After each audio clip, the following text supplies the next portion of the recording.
Bolt your windows. Lock your doors.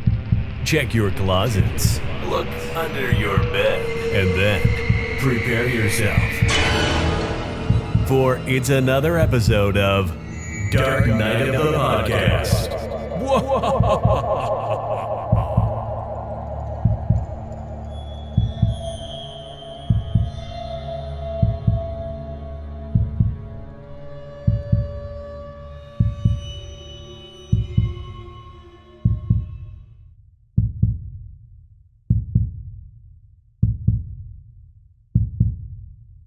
Hello, listeners, fans and followers, gays, ghouls, girls, all in between.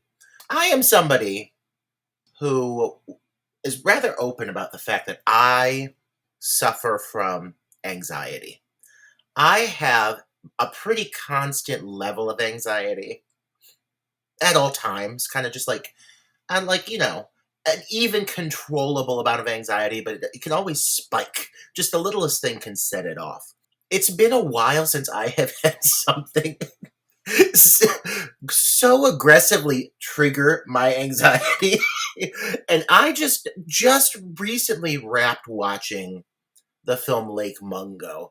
And I cannot remember the last time that my anxiety was triggered so fucking high. Troy, I am sitting here in my house terrified of so many things. Terrified that there could be a ghost. Terrified that a man could be in my house right now, and I'm just filming it and don't know it. Terrified that I'm going to predict my own death. I am terrified of so much, and that's because this movie expertly managed to over and over and over take advantage of my fear, and I am reeling from the experience I had just having watched Lake Mungo. That makes my heart happy.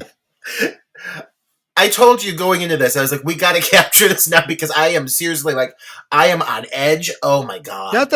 My heart isn't happy that your anxiety was piqued by any means. I know, but by the fact that you had the reaction to this film.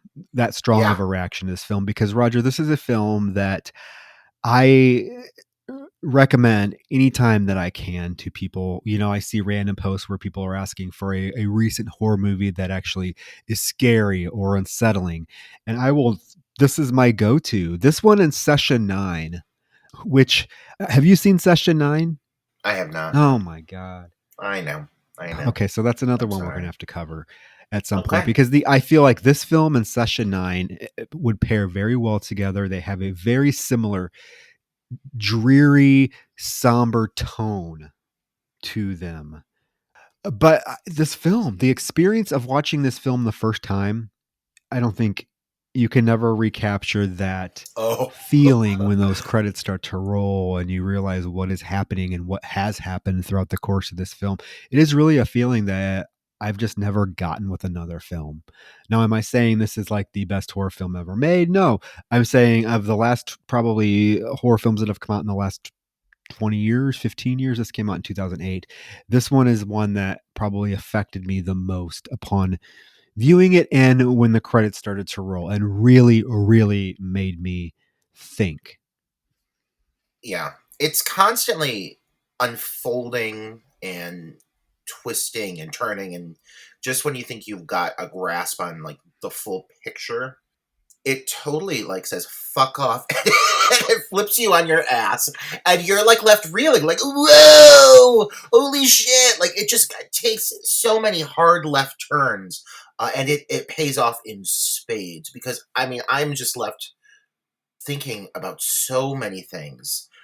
Dwelling on this movie, really, I am left basting in this film right now, because it really did leave me kind of on the floor, just how it really sucked me in. These characters are given so much time to develop and evolve, and it's just kind of entrancing. I can't wait to talk about it with you. I also gotta say, Troy, you're so smart to pick this. I've got a weak spot for haunted, ghost, recreation series you get on the Discovery Channel. those quality of paranormal activity stories. I love those. I get so drawn in, and this is one of those dialed up to 1 billion. Well, you know what? It almost has at times. It almost has an unsolved mysteries feel to it. Do you remember obviously? I have that goddamn note. Yeah, without Robert Stack. Yes. Yeah, I mean, it really does have because I remember some of the scariest segments on Unsolved Mysteries were their haunted house segments, and this at times very much has that same kind of feel to it. Oh, I'm just tremoring from it. I need you to know, Troy. Like, I'm literally like, and here's another thing to acknowledge. Like, and this is so rare. I really have to be horrified for this, but when I get to a point where I'm so scared, and it takes a lot to get me to this point, my eyes just start to like water, to like run. Like, I just cry. I tear up. I'm one of those people who just, my eyes just uncontrollably cry. It's just a weird mechanism my brain has set up, reaction to this. And about 4 or 5 times over the course of this film, I found my eyes just streaming. I was just crying out of fear. And like, I can't remember the last time something got me to do that. Like, that is how affected I was by this movie. Well, then I am very glad I picked it. This is a film that this is one of those films, Roger, that is kind of the reason why I wanted to start a podcast, to be able to talk about this film and get it out there, because it seems like the people that know about this film are very passionate about this film and its effect on them. But there is a whole segment of the horror fan population that I feel has not seen this film. I think the more people that can see this film and realize just and I don't want to say groundbreaking, because it's employing a lot of the same tactics we've seen. We've seen found footage before. We've seen mockumentary filmmaking before. We've seen all this before, but I feel like this film is groundbreaking in the way that it weaves a mystery that is just builds and builds and builds using these styles of filmmaking, because you don't have a strict narrative in this film. It is told through interviews. It is told through found video footage, but the film manages to keep you on the edge of your seat and keep you guessing. And just when you think you have something figured out, oh no, you don't. You don't. I'm not normally a fan of the found footage technique, though there are several that I do absolutely love. 2 that come to mind: Taking of Deborah Logan and The Last Exorcism. I had really good experience seeing that one on the big screen. I remember being really entranced with it. This blows those 2 out of the water, in my opinion. And I love those movies. I love them. But the usage of found footage in this specific piece absolutely just adds to the whole experience. Oh, I agree. It makes the film would not be nearly as impactful if it was told in a traditional narrative style. It just wouldn't. I think the found footage adds so much to that, to the realness, the grittiness of the film. And we're going to get into it, but I'm so glad that you had the opportunity to see it. I'm glad I finally picked it. 65 episodes into the good podcast. Number. And yes, I'm glad.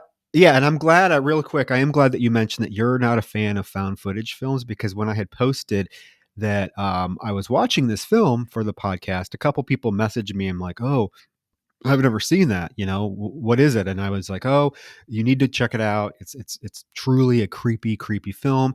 It's told found footage, mockumentary style. And they were immediately like, oh God, no, those are boring. I hate those. And I said, no, give this one a chance. This is one unlike anything you've seen before, and anything that's come after it. I don't think there's a found footage film that's come after this one that has done what this one manages to do to the viewer. Yeah, it draws you in. It makes you feel like you are literally watching tapes from your neighbors. Well, if you lived in Australia, but it is so expertly crafted. I'm blown away. Let's dig in. We should probably get into it then, because we've spent 10 minutes glowing about the film without even talking about it. So before we get into it, we're going to do our traditional little shout outs for our Patreon, www.patreon.com/Dark Night of the Podcast, where you can currently access about 20 bonus episodes. So check it out. We'll have more coming in April and in the future. And if you sign up, you get access to all past episodes too. You don't just get access to April stuff. If you sign up in April, you get access to everything. We have some great stuff that we're really proud of, so we want you to hear it, and by doing so, you will be supporting us and helping us improve the show, the quality, all that fun stuff. So consider it. If you don't want to do that, Apple Podcast, give us a 5-star rating and review, and we would be ever so grateful. Yeah, and just to show you guys that we really care, like we really care, we want to hear input and feedback from you. I'm pretty sure one of the next few months coming up, we're going to really focus on making it a listener picks month, a series of 4 reviews that we sit down with that are specifically picked by some of our listeners. We will announce the exact month for that here shortly. But hey, it's incentive to start kind of giving us some feedback on what you would like to hear us jabber about, because I've already heard some really good suggestions. Yeah. You sent me a couple that were suggested to you by some listeners, and I have a few that I'm going to send to you. So, but we will compile. If we get more than 4 for the month, we will just put them in a hat and draw them out. To be fair, and we will cover the 4 films. So yes, if you have suggestions, and it's going to be a month coming up very soon, just so you know, we're not talking about 8 months down the line. We're talking about pretty quickly, not next month, but think of something very close. And so start getting those suggestions. Even if you see us make a post on Instagram or Facebook regarding a different movie or something we've covered, just mention underneath it, hey, I'd love to hear you cover this, and we will add it to the list. And yeah, so we are excited. Yeah, that's gonna be fun. I like the idea of you and I both watching titles that neither of us has seen. I think Yeah, taking us both by surprise. Like, yeah, I'm all for it. It's gonna be a good time. it is going to be a blast. A blast. So, anything else before we get into Lake Mungo? Man, I am ready to get into this fucking lake. Well, series of dried cavernous. What are those? The dirt mounds. That's not. Yeah. And that in this that setting, the fact that it takes place in Australia, in the very like dry, vast, barren outback, also adds so much creepiness to this film.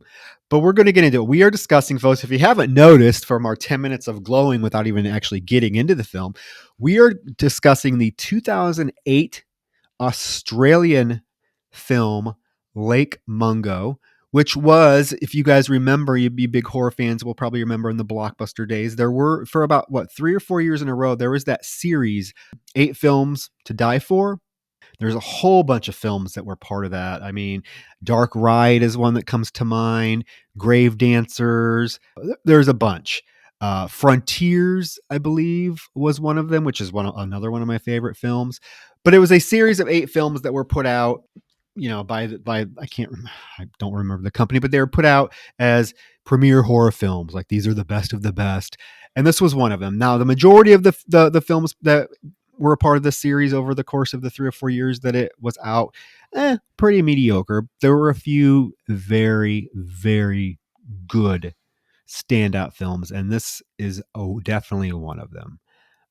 Directed by Joel Anderson, who doesn't appear to have many credits after this, which is surprising.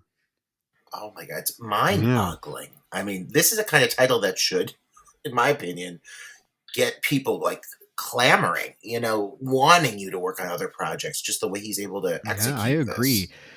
First things first, the film, folks, is told through, as we mentioned, I would say it's a mockumentary, not necessarily a found footage film. The narrative of the film is told through mockumentary interviews with various people that were involved. Now, found footage is woven in throughout the runtime of the film, but I would not say this is necessarily a found footage film. It's definitely a mockumentary. However, if that sounds like it turns you off right away, please do not be turned off by that fact, because it's actually very compelling. From like the opening scene, you are introduced to some characters who are truly interesting, and you make a connection with them. You feel for them. The one thing I will say about this film that I think sets it apart from a lot of other films in the same style is the acting in this film is superb. So natural. You really believe you are watching real people. There is never a moment where I think, "Oh God, where they find this is just somebody they pulled off the street to do this news broadcast." No, even the people that play the news broadcasters in this film are very believable. When I'm looking at, comparing it to another found footage film that I'm actually a big fan of that also creeped me out quite a bit, the Poughkeepsie tapes. Have you seen that? Oh yeah, Okay. I know. I'm too scared No, to. it is. Honestly, I'm It's an terrified. unsettling film, but a lot of times in that film, you're really taken out of the plot or what's unfolding because there's bad acting sprinkled throughout. This film does not have that at all. This really feels like you're watching a real family tell their story. Beginning to end, too. Beginning to end. I mean, honestly, one of the reasons this film does work so well, and I urge listeners who have not, for whatever reason, watched this film, go into it as though you are watching a documentary. Adjust your mind to think that you're sitting down for a quality documentary and let it take you by surprise. Because it is so natural, it is played so believably that I mean it is convincing. It is convincing. A majority of the time it is convincing that you are watching what could be a real tape. Now it does get bigger and more fantastical at certain points to a certain extent, but overall like it feels very, very rooted in reality. It does. Now, the film opens with a voiceover from what we learn is Alice Palmer. It actually is a voiceover from an interview that is featured later on in the film, but it's just her basically saying, as we're looking at all these old fashioned pictures of, I don't know if they're like family members or just people from the past, with her voiceover saying that she feels like something bad is going to happen to her. And in fact, she feels like something bad has happened to her, but it hasn't fully reached her yet, but it's on the way. Now, very compelling way to open the film because we find out that as a huge clue in terms of what actually unfolds throughout the course of this film. This film's like a series of breadcrumbs, and it hands you things, and it will totally throw you on your ass. But yeah, I mean, honestly, you look back at the very start of the movie, you're given a huge piece of information to go off of as towards where this is going. It doesn't go there at first. It takes a while to get to there. So after the opening credits, we get a still photo of the family becomes the protagonists of this film. They're the Palmer family, June Palmer, Russell Palmer, and their teenage son Matthew. They're standing in front of this house. There's no Alice because at this point she has disappeared. And we get a text on screen that reads, in December 2005, a tragic accident began a series of extraordinary events that thrust a grieving family in the small Victorian town of Ararat into the media spotlight. This film is a record of those events. And boy, is it ever. We then get a very jarring 911 call from the night that Alice disappeared. And it's very hard to decipher what the mother is saying, but she is telling the 911 dispatcher that their daughter is missing. And the 911 dispatcher relays that he's going to send, people out there to search. And through a news report, an actual TV news report, we learn that 16-year-old Alice and her family went to a lake and a dam in Ararat for a picnic, and that she disappeared while they were on this picnic.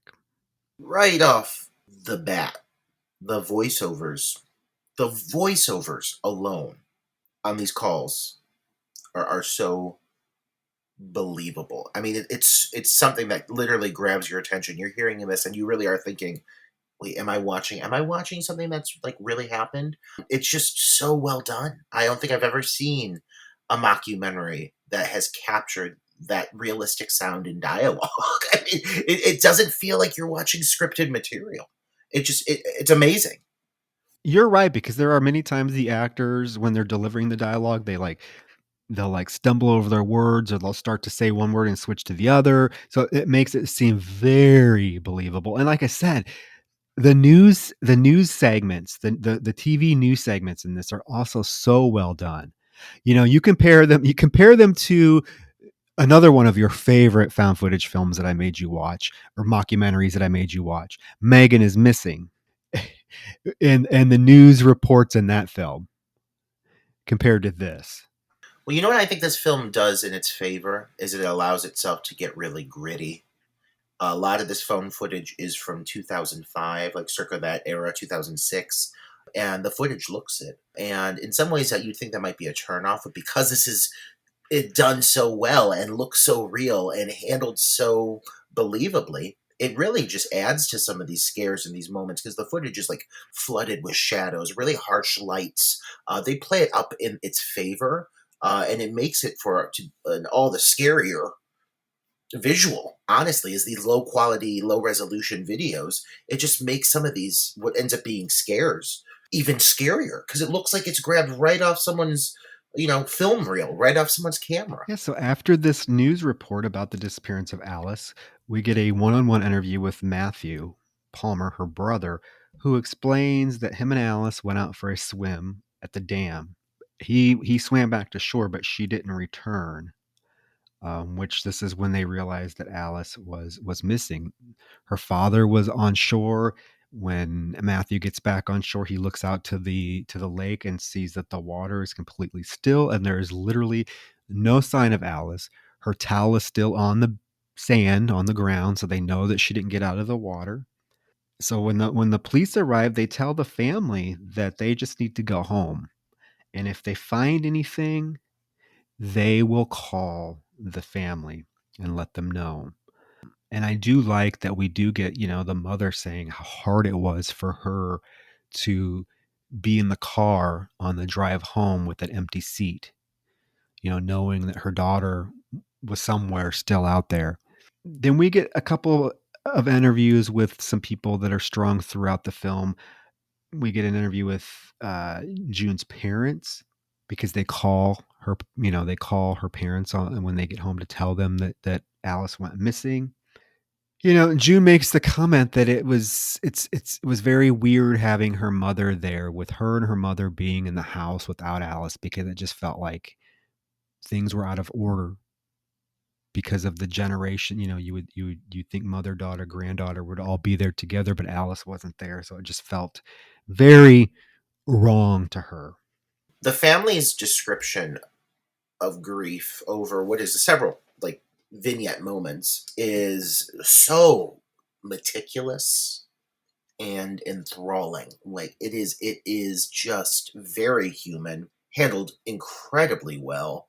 Like I said earlier, it never feels like dialogue. It feels like people really expressing their emotions. And this movie really soon in the game establishes an emotional connection between you, the viewer, and several of the prominent characters in this film that makes the journey all the more impactful. Well, I think one of the overarching themes of this film is definitely grief and how different individuals cope with it. The grief, the different ways that these three family members handled their grief is what allows what happens to the film to happen, if that makes sense, because they're each reacting in such different, almost extreme ways that just puts into motion kind of everything else that happens in the film.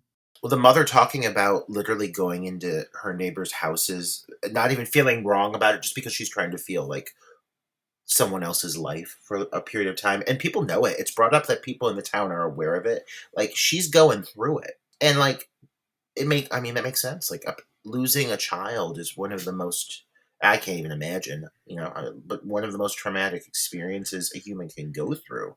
And they give you this very, very meticulously, very well handled.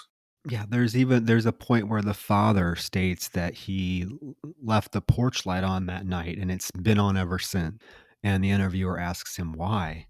And he kind of considers it and chuckles, and he's like, well, in case she comes home. And me being, my other passion outside of horror films is true crime.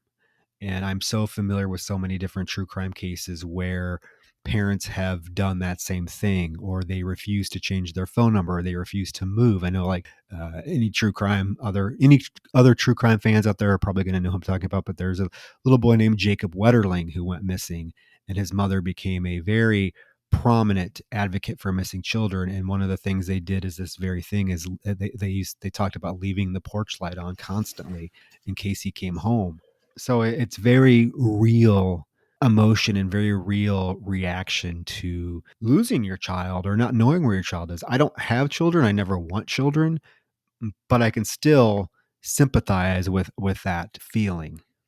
And when I say meticulous, I mean you get the little details that you would see in a documentary, like you're talking with a true crime scenario. It does feel like that. You get these little details that just draw you into these characters. After a few of these interviews, we cut to a police video from December 24th, which is 3 days after Alice went missing. And we see them actually recover her body from the water. This is the point. I mean, we're only 10 minutes into the film, and it's already kind of. I remember watching it for the first time, and it was already thrown a curveball because I thought that this film was really going to be about a missing girl, and the parents search for their missing daughter. I did not expect us to find out that she's actually dead so soon into the film. But you do, and the father, Russell, has to go out to identify the body. The mother refuses to do it because she says that that cannot be the last image of how she remembers her daughter, because she knows she knows that Alice has been in the water for 3 days. She can't look great, which she doesn't, because we see her body. I mean, they don't shy away from showing us her face after she's been pulled out of the water, and it's all white and distorted and bloated. The father makes a comment that while he understands June's hesitation to come out and ID the body, he feels like it was a mistake because it literally gave her no closure. And this comes into play heavily here later in the plot. And then we see this, and I don't know why, Roger, but it's such a non-scary thing, but it just was really creepy to see, is after they go to the lake to identify her body, the father says that when they got back to the car, it wouldn't start properly, and that the only gear that it would shift into was reverse. So they had to drive their car home in reverse. And you get the shot of this pitch black outback road with nothing except brush, and you see the lights of this car driving backwards. And I don't know, I found that incredibly creepy for some reason. And I know that it's also, a hint at something paranormal, because why would the car just all of a sudden stop working the same time they went and identified their daughter's body? The film uses the setting, the Australian hilly skyline and sky full of stars. It uses it as though it's almost a character in the story. You see a lot of really beautiful imagery of this outback, and it is striking, and it's also very unsettling. There's something so eerie about it. But yeah, it almost feels like a character in the story. I do want to acknowledge the whole sequence of the body being removed. I just want to bring up the fact that it's rare, I feel, that you see documentary style footage, like when they show bodies and reveals. When you think of those things, oftentimes on newsreels, they don't show that sort of thing, so it feels fake. It feels a little forced. But for some reason, this doesn't break anything for me. It still feels very realistic. The whole removal of the body, you just see a glimpse of this milky white body getting dragged up the shore, and it's chilling. I mean, it is such a creepy bit of imagery. And her face, we have to mention the distorted, bloated white face, milky white face that the camera actually lingers on for a few seconds, so that we really get a good glimpse of it. And you're right, it's unsettling. It is exactly how I would imagine somebody who was in the water for several days to look. We get news clips of the funeral, She has a nice large funeral. The grandmother comes on and talks about how, it was very hard to spend Christmas together as a family when they knew that Alice was in the morgue. And the mother, June, makes a statement that is very deep and compelling.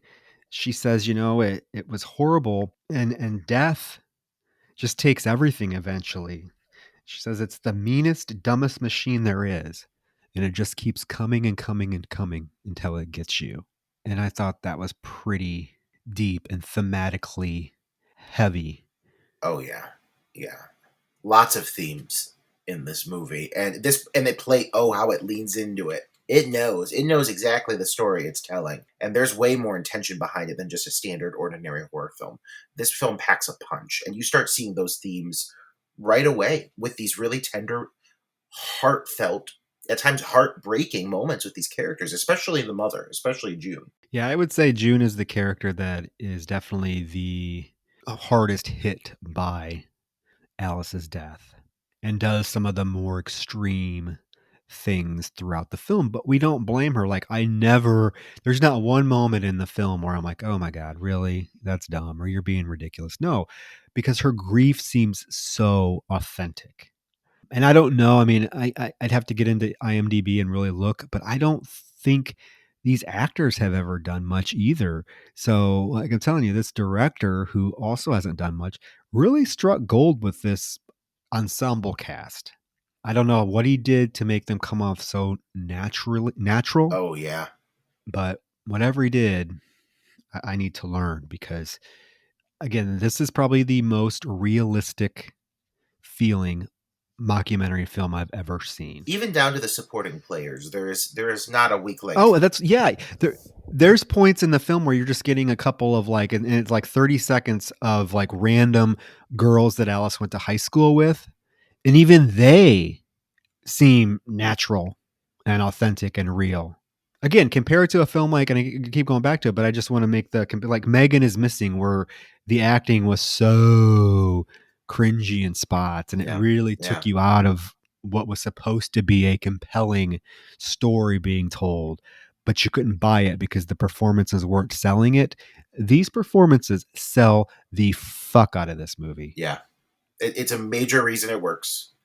Okay, now we get into the kind of a shift in where we think this film is going, because like I said, when I first saw this film, I knew nothing about it. I just knew that it was about a girl that disappeared. So I really thought I was getting into a more like true crime-esque film about a girl going missing and the search for what happened to her. Well, that was already with discovery of her body. Now is the point where the film takes another turn, because the interview with Russell, he says it was basically about 10 days after Alice's funeral that strange things started happening around the house. He heard noises from the roof, scratches outside the windows, and other movements coming from Alice's bedroom. They start introducing this information. It's like a twist. All of a sudden, it starts to lean in towards this kind of paranormal vibe. One thing and whenever we do like a haunted house kind of setup, the early stages of it are really definitive for me. If it's too heavy-handed, it kind of loses me. I like things that feel like, oh, this is what a haunting feels like. I want to feel that fear, because it's something that's somewhat plausible to me. I don't know if I believe in it, but it's somewhat, I can envision it. I want to feel what I think that would feel like. This movie is so like delicate with the introduction of the what could be a paranormal presence. It had me gripping onto my couch right from the start. As soon as it took this twist and leaned into this like kind of paranormal vibe, I was just, again, filled with anxiety, and it never relented. Well, yeah. So they're hearing these noises, and whatnot, and they're coming primarily from Alice's bedroom. So they actually take steps, because they obviously their minds aren't going to, oh, this is paranormal first. They think maybe the door hinges need to be replaced. So they take the door off, they rehang it. They think maybe it's pests. So they call pest control and have, the room sprayed and whatnot for pests. But the noise still happens. And then we even get a small segment of their neighbor, Georgie, who talks about after Alice died and you went into that house, there was such a palpable bad feeling. And the mother June starts talking about how she at the same time started to have very distressing nightmares. And one of them was of Alice coming down the hallway, dripping with water, and just standing at the foot of her and Russell's bed staring at them. I'm literally crying right now as you are describing it, and I'm not lying to the viewers. Tears are flowing down my face. I'm still that affected and scared by this movie. I swear to God. Oh my God. It's so scary. Continue. It is scary, and it's horrible. I mean, I don't know how much you believe in the paranormal, if you've ever had paranormal experiences. I mean, I have. Now, I was a kid, but I remember how frightening they are when you have something so blatantly unexplainable happen to you, and the only rational explanation you can come up with is it has to be paranormal. And my parents had the same sort of experiences. It was in the house I lived in when I was a kid. And they had this kind of same experience where my parents said they would wake up in the middle of the night and see a figure standing at the foot of the bed. Oh my God, stop it. I know. And I had it happen one time. Now, was it a dream? I don't know, but I can tell you, Roger, if it was a dream, it was the most realistic fucking dream I've ever had. I remember it to this day. So hearing the mother tell this story about waking up and seeing her dripping wet daughter just standing at the foot of the bed staring at them really got to me. Yeah, I know. And the mother says that she was so distressed by these nightmares that she would not even want to sleep anymore. And instead she would leave the house in the middle of the night and go for walks. And as you mentioned, just go into other people's houses just randomly. She says she knew it was wrong, but she just wanted to be in someone else's life for a while. It is so difficult to watch this woman's journey, to be honest, because it is so gut-wrenching. Again, the performance. This whole moment when she's describing really how bad her grief got, I don't know, it's very emotional. Like, it does. This movie is shocking because not only does it manage to scare you multiple times, but it really emotionally impacts you. You feel like you're watching something that is really making you, just go through all the feels, Well, and as if this mother's experience and dreams weren't bad enough, now we get Russell talking about an experience he had. He started to work a shit ton of hours to get his mind off of what was going on. He felt guilty about working all these hours, knowing that his wife and his son were having such a hard time dealing with the loss of Alice. But he does make the comment. He's like, I get it, but I just kind of wanted to move on. But he says then there was one night after work, he came home. It was late. He kind of was sitting in the living room. And then he heard a noise coming from Alice's bedroom. So he goes into her bedroom to check it out. And as he's standing there, he literally sees Alice walk in her bedroom, go to her desk, to her nightstand, pick up a pen. And at this time, she is completely oblivious to his presence until he kind of makes a noise like, like a clearing his throat to get her attention. And he says this caused her to go rigid, then turn to him and charge him and scream at him to get out. He swears that this really happened. And even June recalls that night where she heard him bawling in the kitchen. And we also get a quick little interview with one of his coworkers who says, yes, he completely acted different after that night. And the interviewer is like, well, do you believe that he saw a ghost? And the coworker says, well, I can tell you for sure that he saw something because he's not one to make this up. And the way that it affected him, he had to have seen something. You probably hear me sniffing over here, and it's honestly because I am sitting at my desk with a tissue blotting tears away from my face. I'm so these are the only kind of things that can really, really scare me anymore are these paranormal kind of films.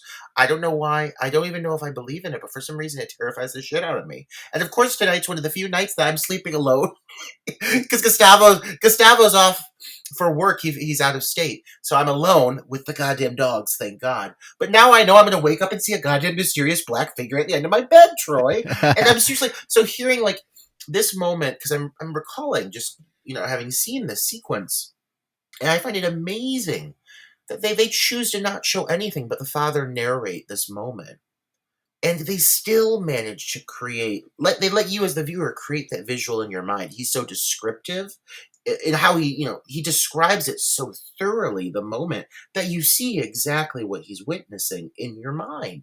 And it's still terrifying. It is still so horrifying because again it feels so real. So yeah, I am shaken up over this movie. This movie is unsettling. That's the word I would choose. This is an unsettling film. And I'm glad that the overall consensus of this film, if you read reviews, definitely seems to be very positive. I just wish the film was better known because I really feel like, think about the films that have come out in the last 20 years. This one, I think, can rival a lot of the stuff that's come out that's really gotten a lot of attention as being, we talked about it with Jamie Blank's The Elevated Horror. This, talk about elevated horror. This film makes you think and makes you question Oh my a lot of God. what you think you know. And I think maybe the reason why it doesn't get the attention that it probably should for being as terrifying as it is the fact that it is a found footage film. And Blair Witch Project, which I love, I know a very divisive film, but the Blair Witch Project is one of my favorite horror films of all time. I will maintain that it is one of the scariest films ever made. I saw it in theater opening night, and it scared the fuck out of a packed theater. I will never have another experience like that again. But after Blair Witch Project and the success that film had, look what happened. It's the same thing that happened in the 80s with the success of Friday the 13th and Halloween. What happened? Tons of clones, dozens of clones, and none of them came close to capturing the rawness, the grittiness, the realness that Blair Witch Project had. So what happened? Just like what happened in the 80s, late 80s with slasher films, people started to get tired of them and dismiss them and be like, oh God, not another slasher film. Come on, let's make something original. It's been done to death. So I really think that maybe this film suffered that same fate.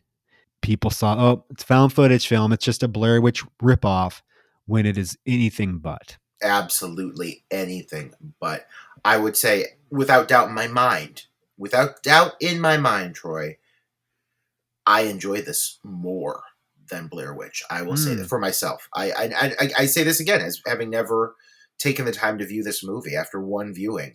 It impacted me on such a heavy emotional note while also blowing me away in the fact that it actually terrifies me. So let's keep going. Yeah. I don't want to get into debate about Blair Witch versus this film. Because I love both of them. I think Blair Witch edges this out just for being more visceral. But yeah, this one, okay. So we do get back to Georgie, who I believe is the sister of Alice's boyfriend, Jason, if I'm correct. She talks about, and I'm glad it was brought up so subtly, because anytime you have sort of a paranormal film, the typical way to go with it, or the typical route to go with it, is the religious aspect. You know what I mean? Where you're bringing in, priests to bless the house, or exorcisms. I do like the fact that this film brings it up, but just shuts it down really quickly, because we get an interview with Georgie where she says, after learning about what Russell and June experienced, she actually went to the church to ask them if they could do anything to help comfort and help this family, who are obviously grieving extremely hard over the loss of their daughter. And the church basically says, nope, sorry, they're not members. And that's leaves it at that. So you never hear another attempt to bring anything religious into the film. I think she's a really good example of a smaller side character that is utilized really well, played extremely well. But they create quite a world around. It's not like you just have 4 or 5 people.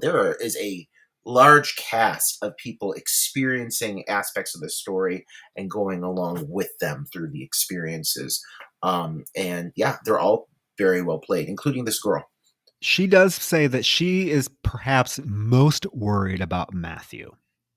And again, Matthew is the teenage son. He was about Alice. I think he's probably older than Alice. She was 16. He's probably, what, 18? He looks like he's a young kid because he's starting to spend way too much time alone. And then we get a quick interview that actually is very intriguing because I was wondering, it's never explored after this particular small little clip with the doctor. Apparently, a couple weeks after they started experiencing this paranormal activity in their house, Matthew came to the doctor with a bunch of unexplained bruises on his body. The doctor's like, there was no cause for them. They were just sporadic, random.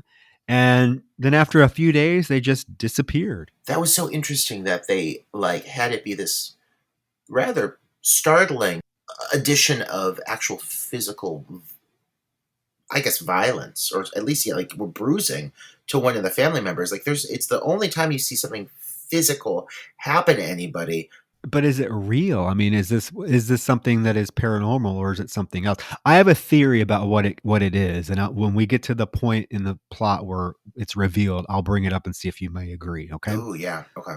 Matthew's best friend is interviewed, and he's like, "Yeah, Matthew has just become very quiet, introverted. He is just not the same. What he has thrown himself into is photography. He's become very fond of photography to the point where he wants to learn more about photography. He contacts a local photographer to see if this local photographer would be willing to teach him kind of the tricks and the trade of taking compelling photos. The photographer agrees, and Matthew catches on so quickly and does such a great job that he actually hires him. Clive. The guy's name is Clive, and he looks like he belongs on an early Beach Boys album cover. He's blonde, foppish, fresh, with a nice button up. I like that shirt. Yeah. Yeah, so Clive hires Matthew. And now we get a very sharp turn with an interview with Matthew, where we see a collage of all these different photographs that Matthew has taken, and you can tell he definitely has talent as a photographer. But then he's sitting with the interviewer, and the interviewer asks him about, can you tell me a little bit more about these backyard photos? And Matthew is like, well, yeah, since we moved in this house, I've just had this little project where every 3 months I take the exact same picture of the backyard.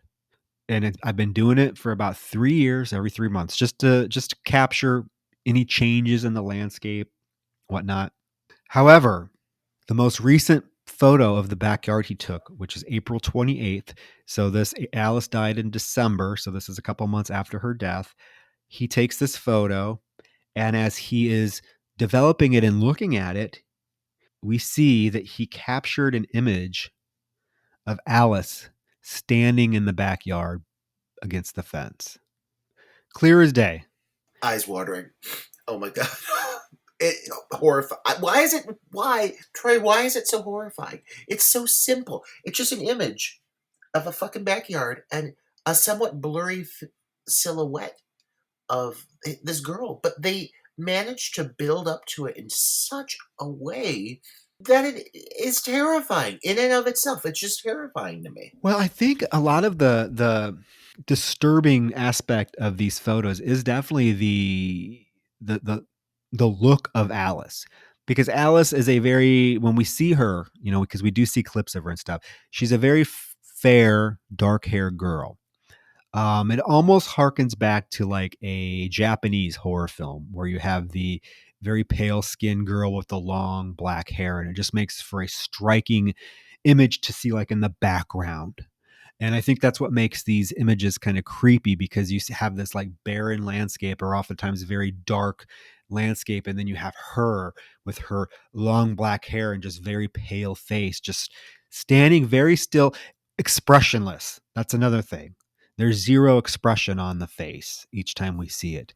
And it does Yeah. just make it super Yeah. unsettling. This is the first of the definite now paranormal activity involving Alice and her ghost that we are privy to. Right away, the family is smart. I think when they demand to have the body dug up, I'm like, you know what? After the second time I'm seeing this girl in these mysterious women in these fucking photos, I'd be like, dig it up. Dig it up. It's actually, yeah, because actually we then are, after we see the photo of Alice in the backyard, there's an interview with an old friendly gentleman named Bob Smeet. Around the same time in April, he was at the dam where Alice drowned, taking pictures. And as he's going through his pictures, he notices in the background of one of them a figure. And as we zoom in, we see that it is the exact same figure we saw standing in the backyard. It's Alice. At this point, as you mentioned, June becomes convinced that Alice is still alive. She has always been suspicious that Alice was still alive. She has always thought that maybe Russell made a mistake identifying the body, because even Russell stated that because of the bloatedness and the decomposition of the body, that he said it didn't even look like Alice. So that has always planted the seed in June's mind that maybe, just maybe, this wasn't Alice. Now this really convinces her. And so they do request that the body be dug back up so that a proper DNA test can be done to prove or disprove this is Alice. And what happens, Roger? It's fucking Alice. That is in fact her body. The body was Alice. And then we get a very honest moment with Russell where, and again, Roger, if this actor wasn't so good, like in the hands of a lesser actor, this moment right here could make the audience like lose a lot of sympathy for him. But the way he plays it and delivers this little monologue is so somber, and you really actually sympathize with him. He says that he really wishes that it would have been someone else's child. He doesn't care whose. He didn't care whose he just was really hoping that it was someone else's child and not Alice. Which, as a parent, I mean, you don't want anybody's child to be dead, but I can see feeling that way. The pain that they're going through. I mean, yeah, it is a very honest moment. Just one in a series of really, I think, fantastic character choices they make for the whole family. Even when certain characters make mistakes or screw up or admit to things, I never dislike these people. They're clearly grieving. They're going through all of the stages of loss. They have a montage here, a video montage featuring Alice. And what I find really amazing in this movie is even though Alice is dead from the start, she very much feels like a character in the film. I mean, they make sure she is present. You see so much footage of her, photos of her, people talking constantly about her. She feels like she's there, as part of the process. Oh, absolutely. You really feel like you get to know this girl and what she was going through and kind of the rationale behind some of her choices.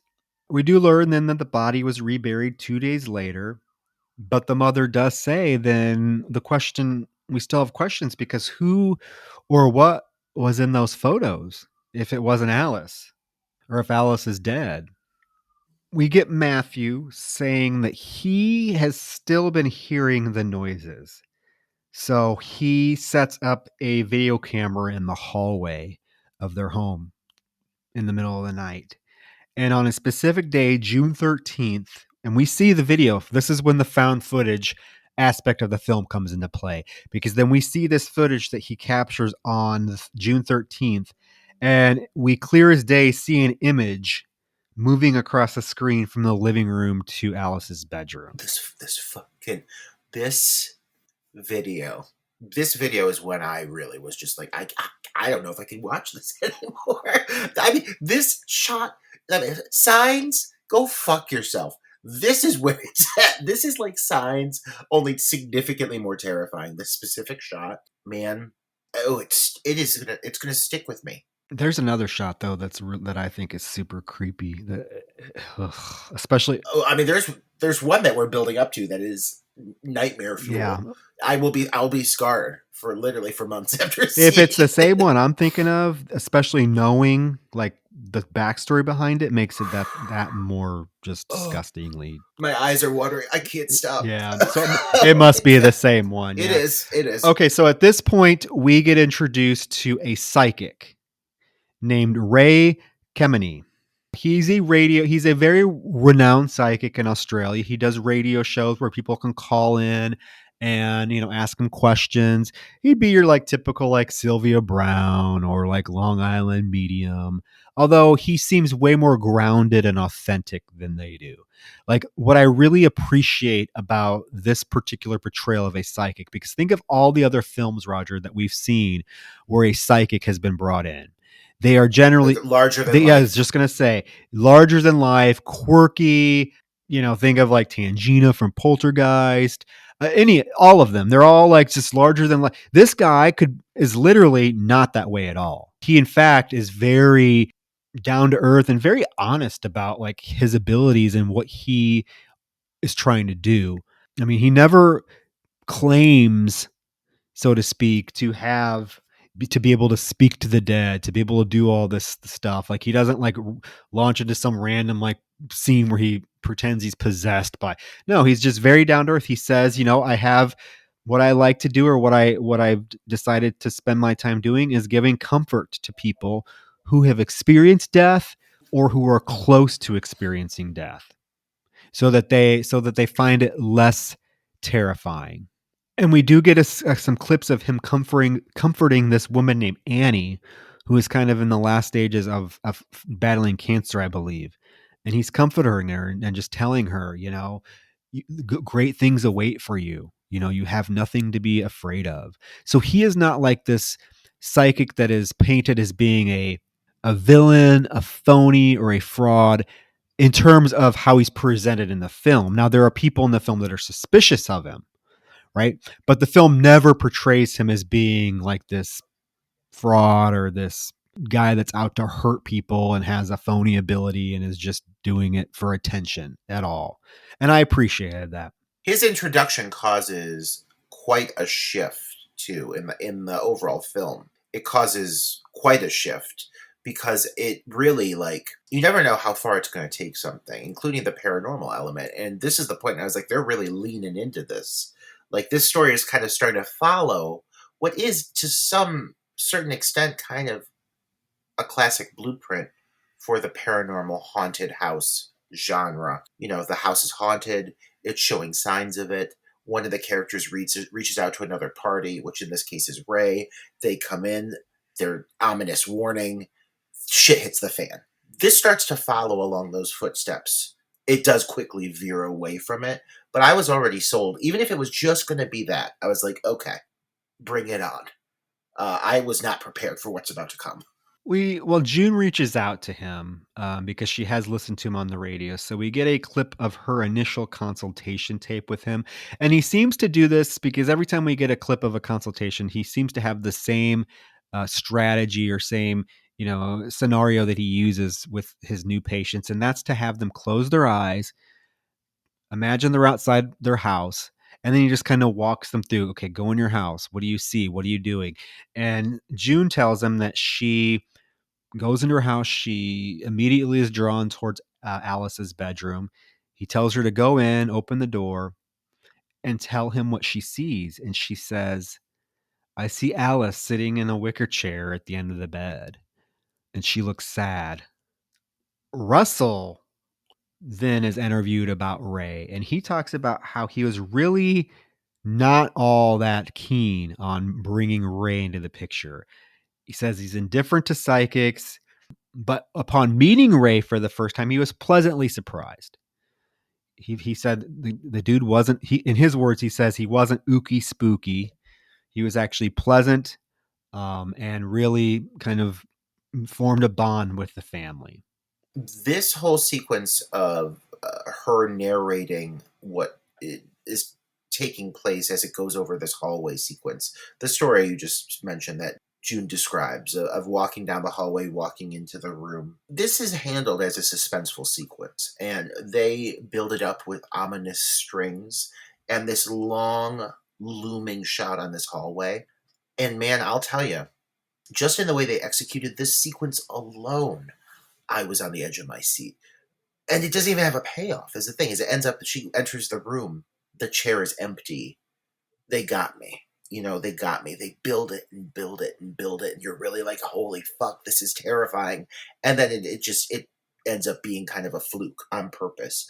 It's almost like they're playing games with the viewer at certain points on purpose, because sometimes then you're building up, and it does happen, and you are not prepared for it. So I think like the way they executed some of these scenes, how they timed them out, how they paced them, and how they address them as suspenseful scenes is genius, because you're never really prepared for how you're going to respond to something. Well, in fact, this very next scene does that, because Ray actually suggests a week after meeting the family that they do a seance. Now, of course, Russell is immediately against it, but Matthew talks him into doing it. He's like, what can it hurt? Let's just see what happens. So they agree to do it, and Matthew films it. Again, something I appreciate from this film, because this is most films would make this whole scene like, oh, we'd hear knocking and it'd become a exaggerated paranormal activity scene where people would be possessed and things would be flying across the room. That doesn't happen. And in fact, when they do the seance, absolutely nothing happens, to the point where after an hour, they just give up. And like, okay, well, that was a bust. Nothing happened. It wasn't until the next day, when Matthew was reviewing the footage, that we see in the background, because they're sitting at a table, and in the background you can see the door open to Alice's bedroom at the end of the hallway. We see in her room, standing there staring out at the camera, is Alice.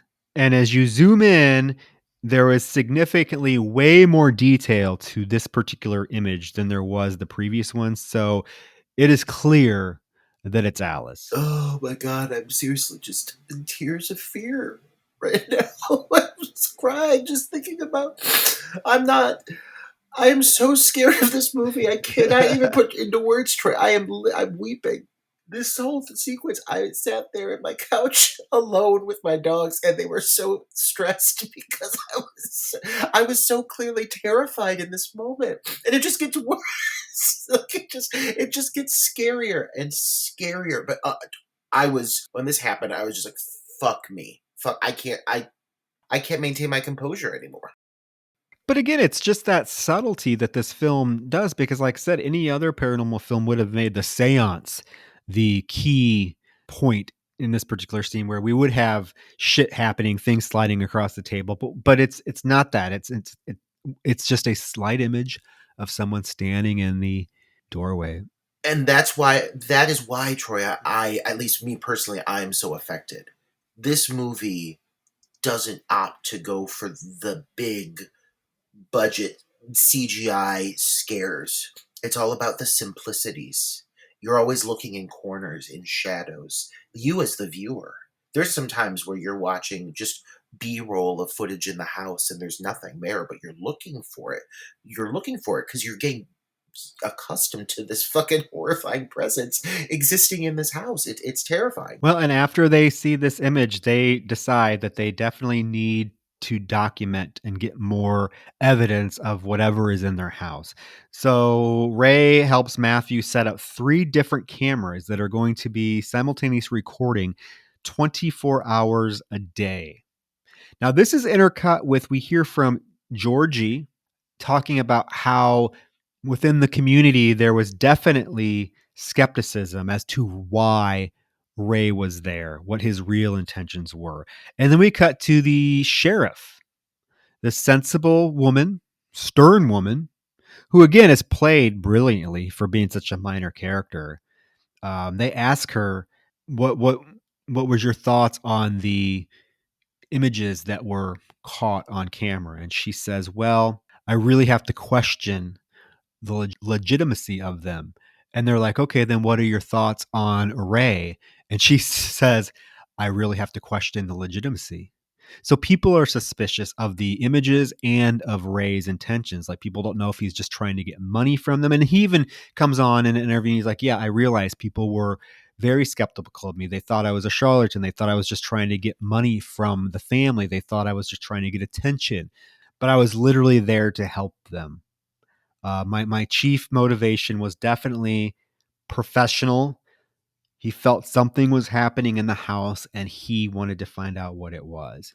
And now we cut to just random footage and random dates that images were captured on this video camera. So on June 3rd, in the middle of the night, we see an image of Alice captured in her bedroom mirror, which is really creepy. Oh my God. July 15th, an image of her is captured in a mirror, a small desktop mirror that's sitting on a dresser. We see her image in it. Oh my God. It's just the fact that, like, it's these tiny, minute little details and then they'll zoom in on it and you're like, oh my God, I didn't even fucking see that. And it's just like, it's horrifying. I mean, you think about it. The film was made in 2008. The events take place in 2005. So you have to remember, video quality on cell phones and video cameras wasn't as clear and concise as it is now. So the graininess and the blurriness just adds to the creepiness of these images. Especially as it zooms into it. Yeah. I was going to say, because a lot of times you don't see what you're supposed to see until you zoom in, and then you see it very clearly, and it's very, very creepy. We cut to an interview with Russell, and they're asking him, the interviewer is basically asking him, so what was your thoughts when you saw these images and videos? And he's like, you know what? Our family, we were godsmacked by them. But before we had time to react, the Wither video came out. And now we cut to a lovely couple, the Withers.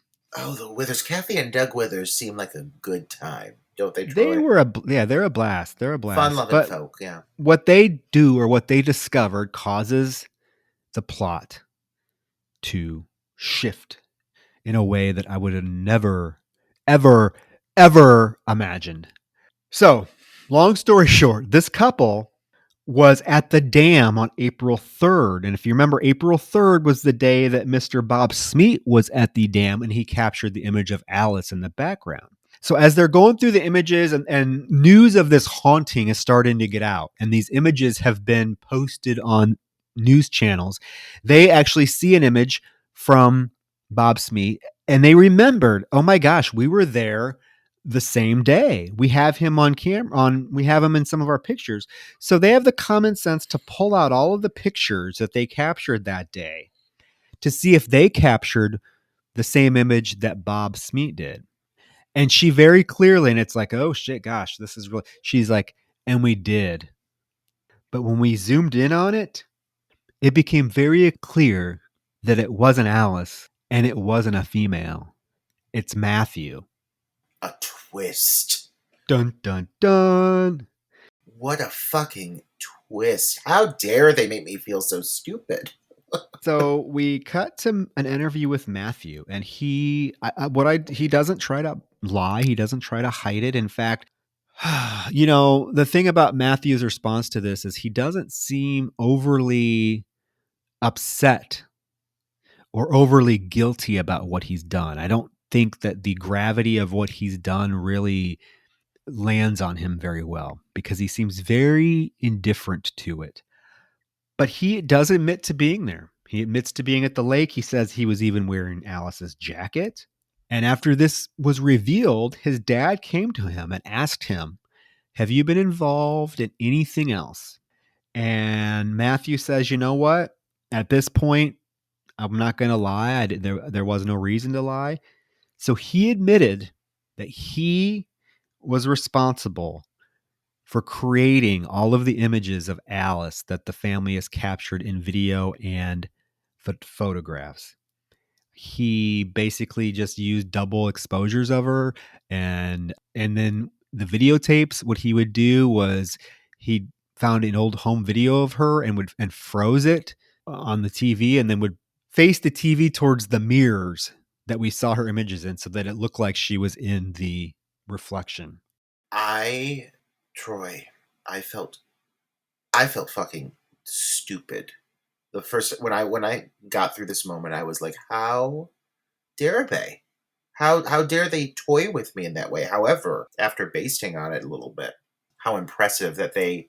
I mean, and I would still watch that sequence though of all those photos and be horrified. I can tell you that much. Even in knowing what the twist is, I still find it terrifying. But oh, Well, imagine the balls, a film that is basically a paranormal haunting film in its core. What balls to come out midway through your film and be like, oh, this was all faked. It is a gut punch. It's a gut punch you're not expecting, because I don't think any other film has ever done that before. But think about all of these paranormal videos and pictures we see that become viral, or that you can go to any YouTube channel. Look, 99.9% of them are faked, right? So it just makes sense, and we got clues that this was him. If you go back and watch the movie, there are clues that he's doing it. His rationale, though, for doing it is basically so that he could convince his parents to exhume the body so that they could prove to his mother once and for all that Alice was really dead. it's amazing how they're able to kind of manipulate my feelings towards this character. Because, like I said, initially I felt anger, like I had been toyed with as a viewer. But then, like, you hear that explanation, and it's like I buy it, and just the way it's presented, it's so matter of fact. And like I mean, like, obviously he wants to prove something to his mother so she can cope and get past this a massive trauma she's experienced. Well, and the interviewer says, well, by doing this, do you not think that it made it worse? And he's like, well, yeah, it probably did, but that wasn't my intention. And then we get June's reaction, where she says she doesn't really believe that he even knows why he did this.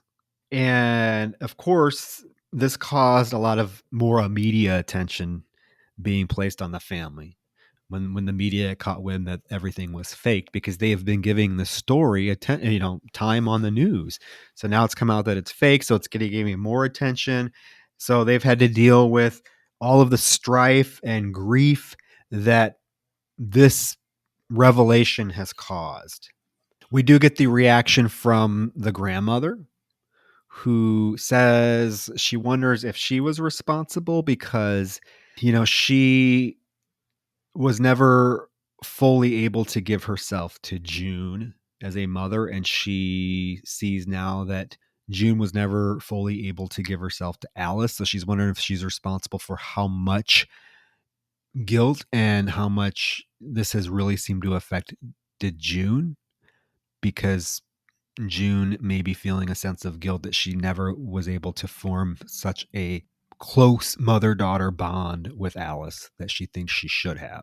In the meantime, Ray is still around, and he asks Matthew to accompany him on a little weekend getaway, little weekend trip that they're going to go on. As they leave, they decide to set up cameras still in the hallway and have them running. They get back from the trip, they check the tape, and lo and behold, what's on it? A mysterious fucking figure. A mysterious figure in Alice's bedroom. Now, June and Russell... They got me again, Troy. They got me again. June and Russell come out and very clearly say that Matthew was not home. They were the only ones in the house, so it could not have been Matthew. Is Alice's ghost really there? Ready for this. This is heavy. I'm not. Yeah, this is heavy. I'm not. I mean, I am, but God. This is a direction I did not see this going. But because of this new image that they caught, June very smartly decides to go back and review all of the previous tapes to see if maybe something was captured that they didn't notice before. And as she gets to June 5th, where initially they noticed the figure of Alice in the mirror in the bedroom, she, upon examining the footage, notices something else. And what it is it's a second figure squatting in Alice's bedroom. And they zoom in on this face. And talk about giving you chills. Oh, I'm crying. This is my greatest fear. My greatest fear is this person's in my house. It's my greatest fear right now, Troy. I'm so scared. I really am. It is an ominous, creepy ass face staring out from the bedroom.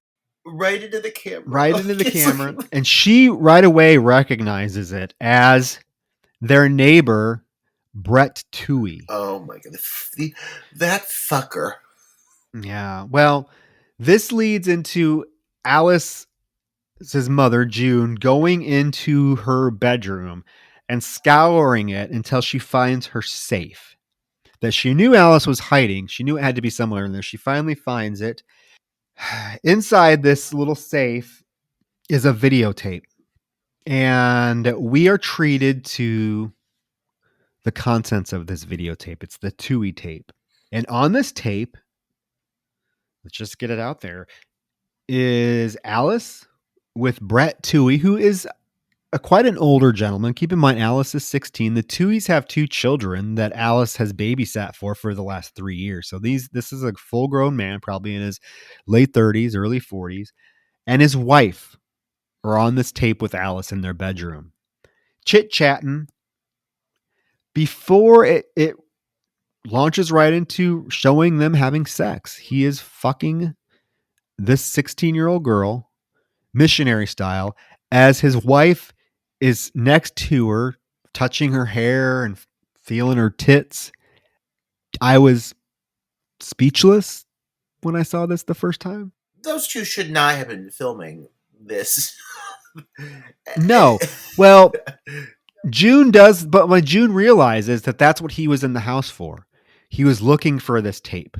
Russell chimes in and says that he definitely feels like the Tooheys were complicit in Alice's death because she felt guilty about what she was doing to the point where she could not come and talk to her parents because of the guilt.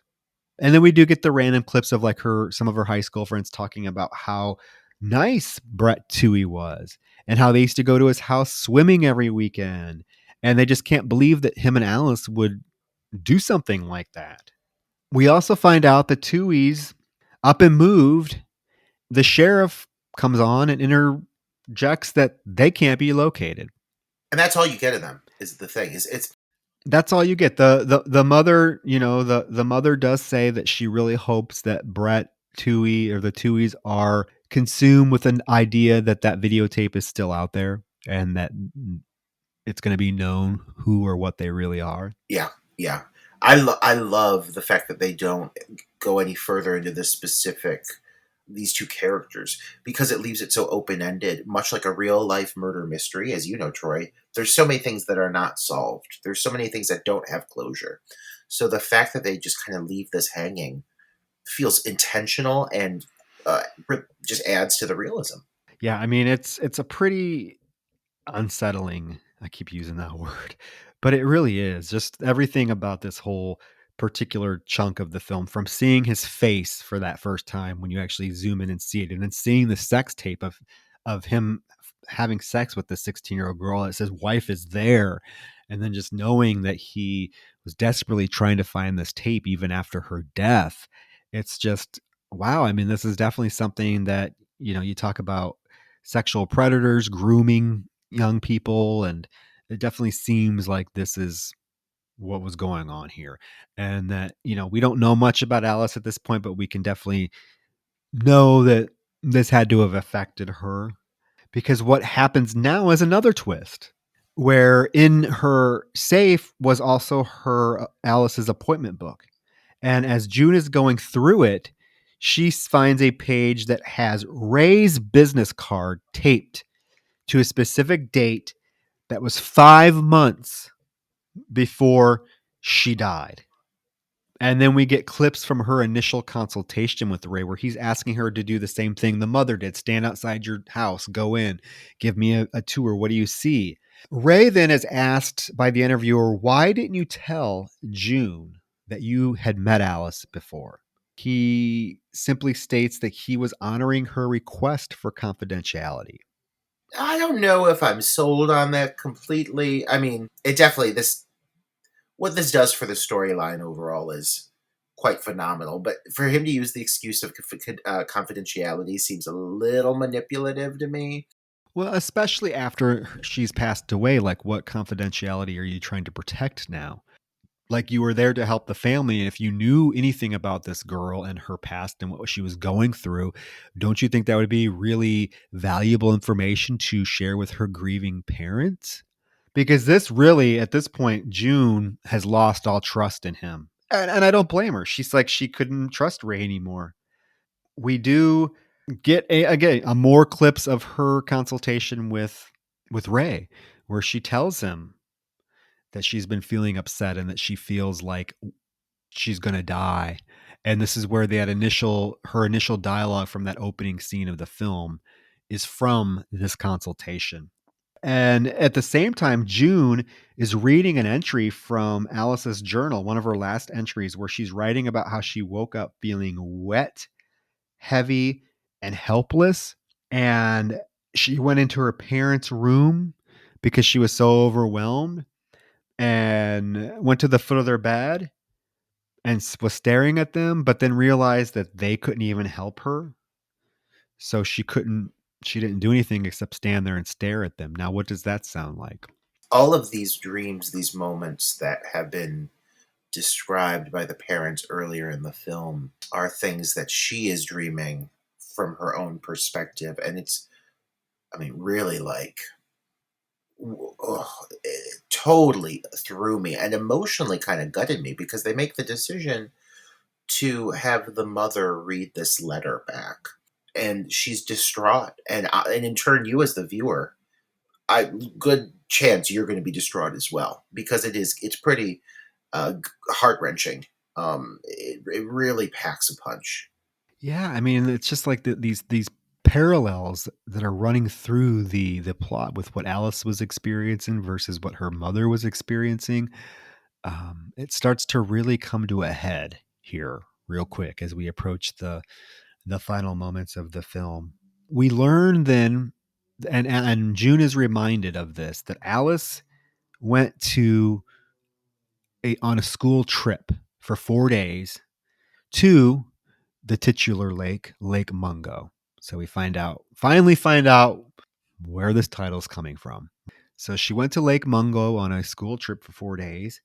When she came back, though, she told her mother very solemnly that she had a good time, but she also came home without her phone, her favorite bracelet, or her watch. And she really gave no explanation of why these things were missing. Now we go to Jason and Kim, his sister, who Jason was Alice's boyfriend. He had decided to really examine the video footage from Kim's phone from that weekend at Lake Mungo. And he decides to, in turn, then show June, because he really doesn't want to keep anything from her, and he thinks it's kind of important for her to see this. So we see the footage, and it's just a bunch of, I mean, it's just what you'd expect, just a bunch of high school kids having fun, chatting and partying. And what June notices, though, is that everyone else around Alice looked super happy, but she looked very forlorn. And then one of the later videos, she notices, and it's very faint. You can't really see it. You can see it, but you can't. But they try to zoom in and clear it out. And once she's telling you what it is, you do see it.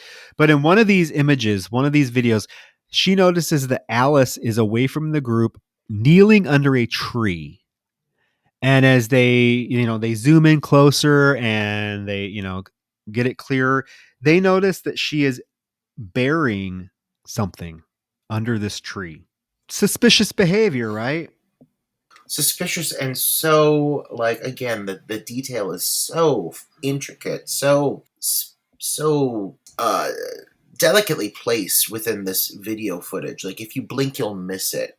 And they really have to, like, zoom in on it to show, like, here's what she's doing. Here's the fact that, we're able to prove she buried something over here. It's not like it's just put out there for you to see it. Like, you've really got to search to find it before they actually call it out. And it just feels so much more authentic. Yeah. So what does the family decide to do? They decide they're going to go to Lake Mungo for the weekend so that they can find out answers of what might have happened there. So they decide they're going to wait till nighttime to go digging to find out what Alice has buried, because they don't want tourists to see them digging in broad daylight. So it's nighttime. They find the correct tree based on what they saw in the video, and they start digging. And in a very few brief moments, Alice or June uncovers a plastic bag that has been buried. She takes it out, and inside of it is all Alice's stuff, including her cell phone. They take the cell phone back to the room, charge it, and at the same time, this is being intercut with Alice's consultation with Psychic Ray, where she tells him again that she feels like she's going to die and that she can't do anything about it. At the same moment, the parents are watching the last video on her cell phone, and it's basically her walking down a trail, kind of recording what's in front of her, when all of a sudden a figure appears in front of her. And as we get closer, we see that she comes face to face with a white bloated face that is exactly her face that we saw earlier in the film after it's been pulled out of the water.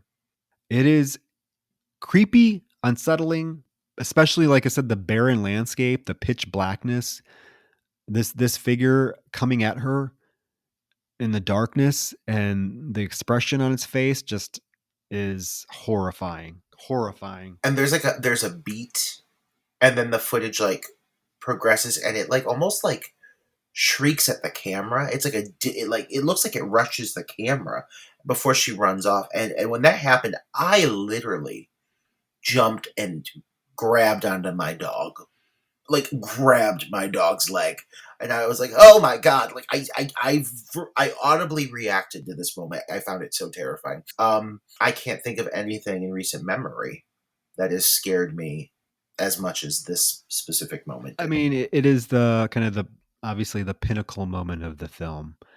And what we learn, and what June tells us, is that she is very convinced that Alice knew she was going to die, and that the figure was obviously an omen for her, because it is, like I said, it is the exact same face that we see at the beginning of the film.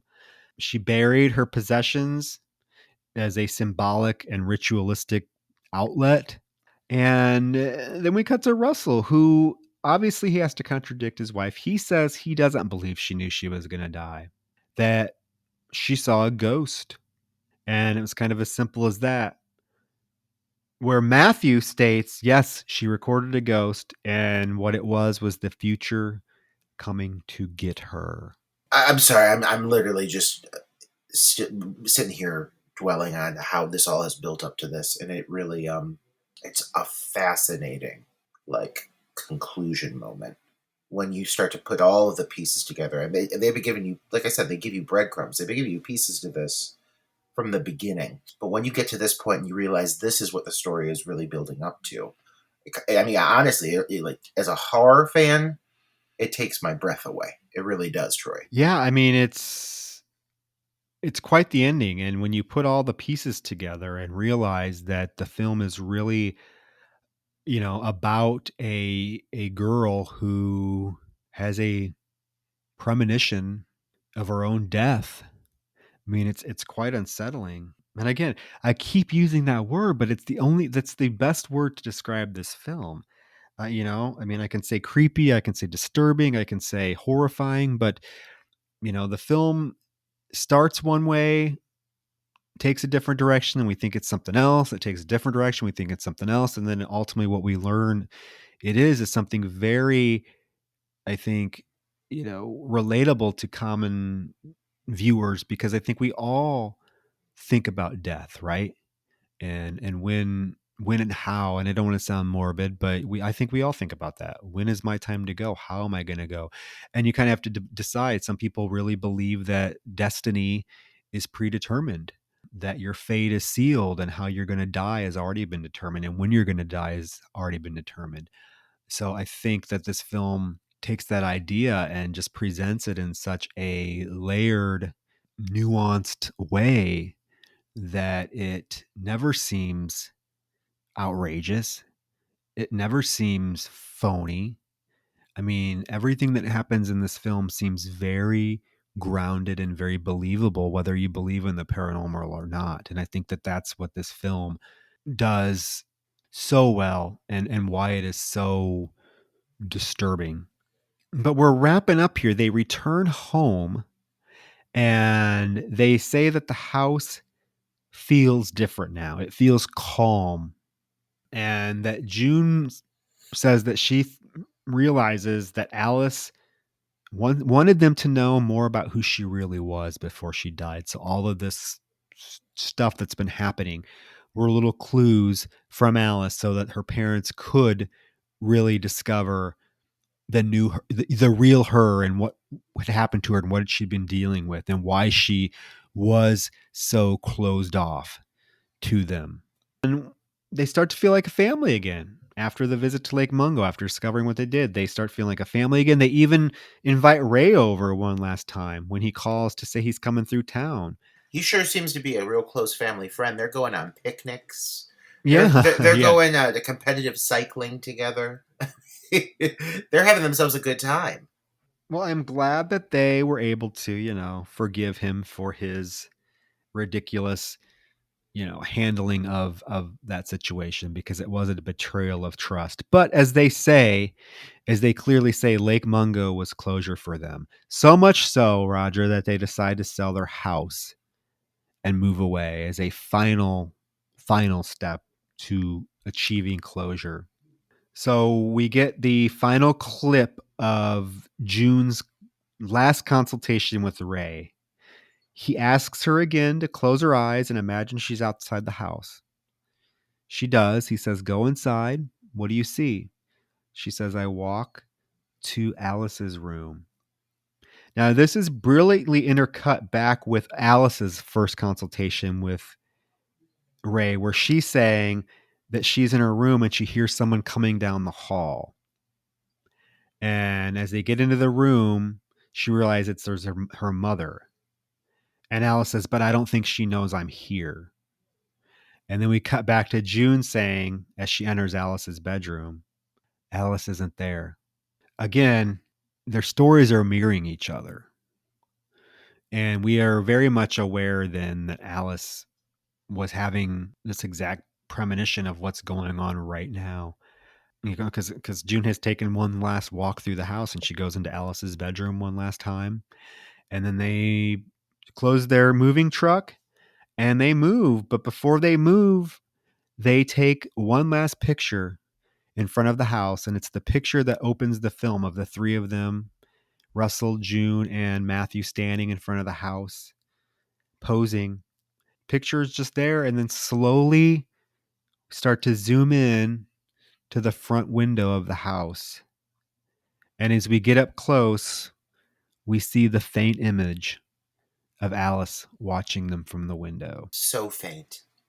So faint. So faint. I've got literal goosebumps all over my body right now upon this recollection of this moment. I was floored at the end of this, and I think the one thing that really kind of blew me away was how, I've used the term intricate a few times, but how intricate this metaphor is actually is, how it's written. It is so intentionally building up to really be a metaphor for the importance of grieving and letting certain things go and proceeding with your life, at least for June's character. And I think, beyond being so impressed with this film and just how effective it is, what really grabs me is how beautiful that conclusion is. It's still tinged with an element of horror and the paranormal with that final photo, but the closure, the fact that that family is able to move on and have some peace. I really thought it was just like a perfectly wrapped in a beautiful bow. What a conclusion. What a conclusion. But they are leaving Alice behind. I mean, she is in that house. They're leaving her behind. I mean, but she seems to hopefully be content with the fact that they are moving on and the fact that they were able to find out exactly what happened to her. Now, as the credits roll, Roger, I really hope you didn't shut it off, because if you did, you missed a lot. As the credits roll, we see, as the credits start to roll, we start to see the photos from earlier in the film, right? We see the one of the backyard that Matthew faked. Now we clearly see the fake Alice standing there, which when we first saw the photo, that's where our attention was, right? Because that's where our attention was forced to be, because the camera zoomed in and we saw that. So we weren't looking anywhere else. However, this time we go to the other, we zoom into the opposite side of the picture to the very corner, and we see Alice's figure sitting on the bench. Oh my god, I'm so scared of this movie. I can't. And then we see, one of the other from the video that he took, where we see Alice clearly in the mirror. However, again, our attention was forced to be focused there, but then we actually see on the other side, her figure is actually standing in the corner. So all of these videos and pictures she was actually in, but just in different spots. And I thought that was super clever, super creepy. And I was like, oh, come on, no way, no way. But if you go back and watch the movie now, knowing that, yes, she is clearly in all of them. You just don't notice it because the film forces you to look elsewhere at the fake Alice so that you don't see the real Alice. I was floored. I mean, because what it tells us is what was happening was really happening. That, the film tries to pull a fast one on us and tell us halfway through, oh, nope, sorry, we're just kidding. There's really no ghost in the house. But yes, there was the whole time. I don't know. I mean, this film just is so brilliant. Oh my god. I need to emphasize how truly affected I am by this film. And there really are very few things that can provoke such fear out of me. I'm so desensitized, Troy. I mean, you show me someone get pulled apart, gutted, stabbed over and over. I mean, I've seen it all before, but man, I will not be able to sleep tonight. I will be swearing against your name, cursing you, because it's the man. This is the kind of horror cinema that really captivates me. It's not all in your face. It's not just spilled out in front of you. You really have to work for it. But when you find it, when you find these little moments at the end, oh my god, it is. You feel it through your whole body. The shock, the fear. I mean, I literally, listeners, I am still reeling and really, like I said, basting in this movie, and I'm just reeling from it because I was blown away. It's my favorite title you've suggested thus far. I am, and I mean, and listen, I can't cry on cue. As an actor, I can't do it. I literally have physically been reacting to these moments, recollecting them. So that is the effect this title had on me. And I mean that. Well, I was curious to see how you would react to this film. I like I told you at the beginning, this is a film I try to suggest to anybody that asks for a scary film or a film that's going to affect them. That's not just blood and guts. And I think this is it. This film is very cerebral.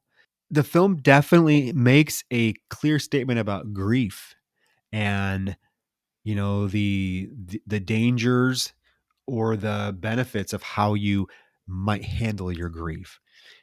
Grief caused, June's grief caused Matthew to do something drastic, and that was to fake all of these images of Alice, right? And there's just several examples of that throughout the film. The neighbor, Brett, basically, I'm going to say, sexually assaulting Alice. She's 16 years old, led to her becoming closed to her parents and not expressing herself or what she was going through.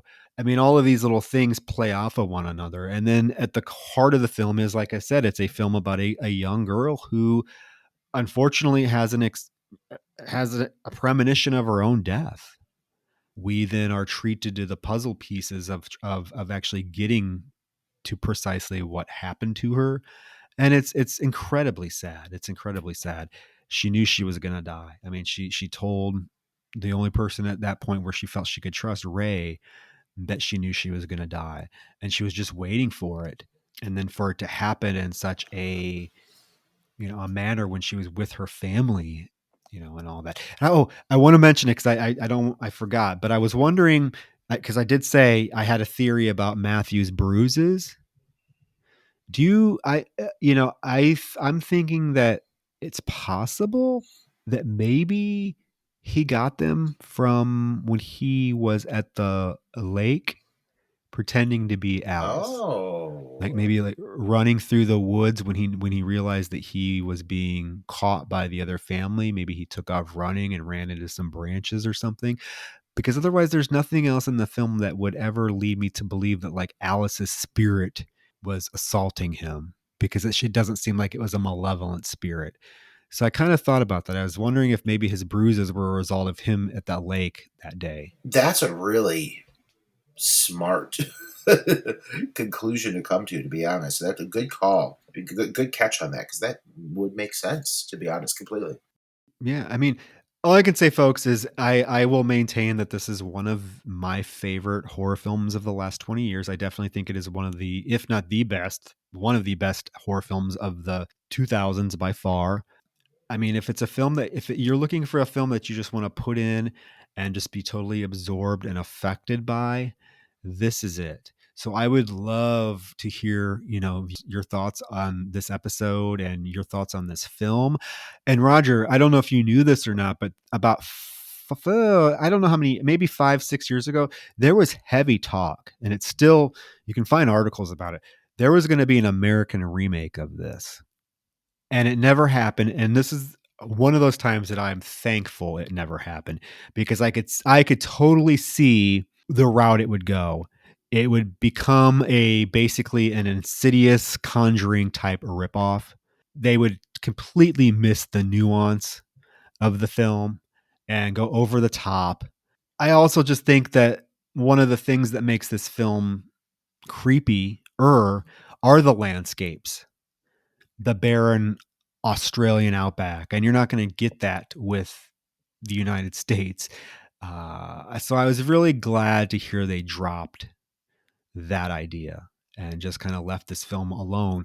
But on the flip side of that, this film needs to be better known. Why is this film not better known? I gave my idea why it's not better known. I'm just asking, and I think because it's, still considered foreign cinema. I think that a lot of American viewers are simple-minded enough that even a simple accent will be a turnoff, which, I'm sorry, the moment I heard those Australian accents, I was drawn in. But I think that is just a standard American mentality, to which I say, get the fuck over it and watch this movie if you want to have the shit scared out of you, and also make you reflect on the deep complexities of life and death.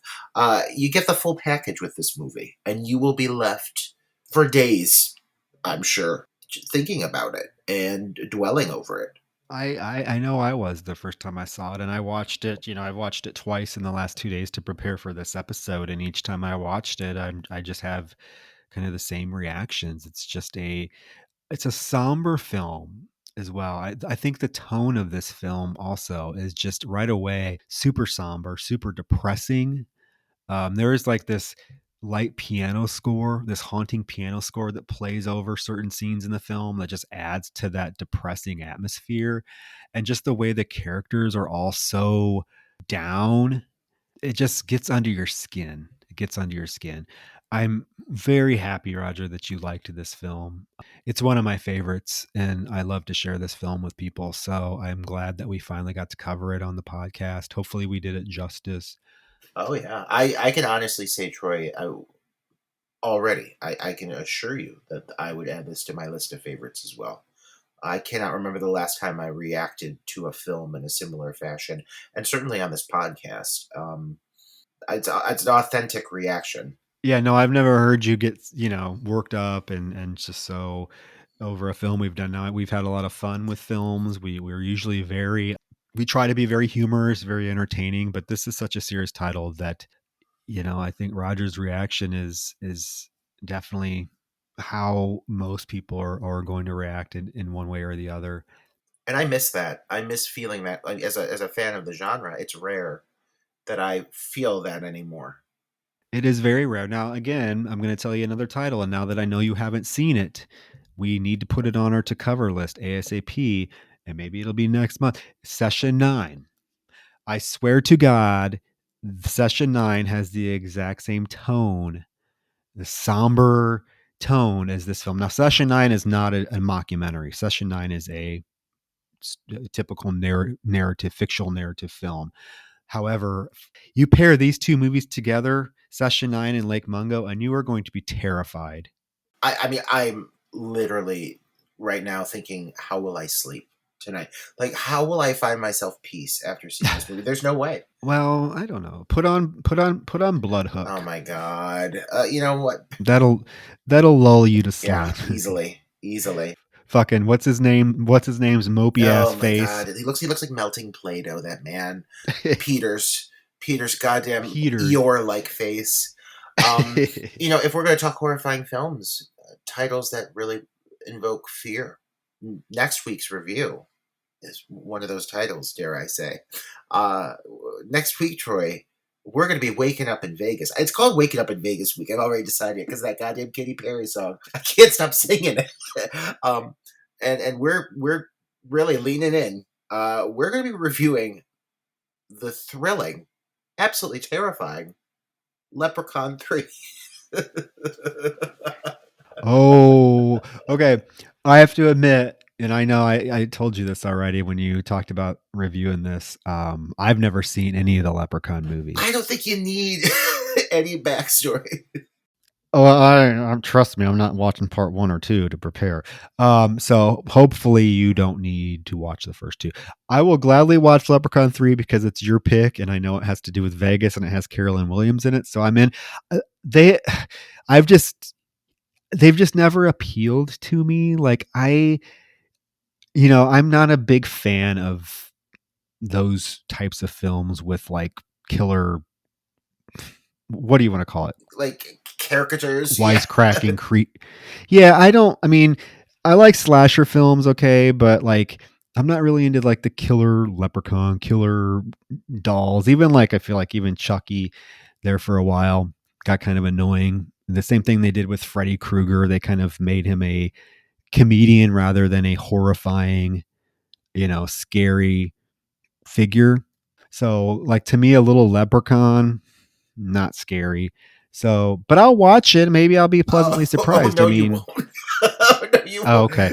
Well, I mean, I would have never watched Mutant based on its description, but you chose it last week and I really, really enjoyed it. So, but yeah, we need a fun palate cleanser after this week's That's episode. What I'm thinking. So, we need to take it light. I mean, so it will be Leprechaun 3 live from Vegas because, folks, Roger and I are reuniting a week from the time we're recording this podcast episode. We will be in Vegas together, and we are super excited, folks, because me and Roger have not actually physically been in the same room since we filmed my film Teacher Shortage back in 2018. Is that 18? 18 or 19. Yeah. I mean, because we don't record our podcast together, obviously. We live in different cities. So we record it remotely. So we haven't seen each other. So a week from today, we will be living it up in Vegas. And yeah, live from Vegas, Leprechaun 3. Oh, I'm counting down the fucking minutes. The strip isn't ready for that. Absolutely not. I don't think it ever was ready. I don't think it ever will be. But for some reason, we're going to review it. And there's only so many titles that take place in Vegas. This is one, and I thought, you know what? When is the only time we would ever consider reviewing this movie? So might as fucking well.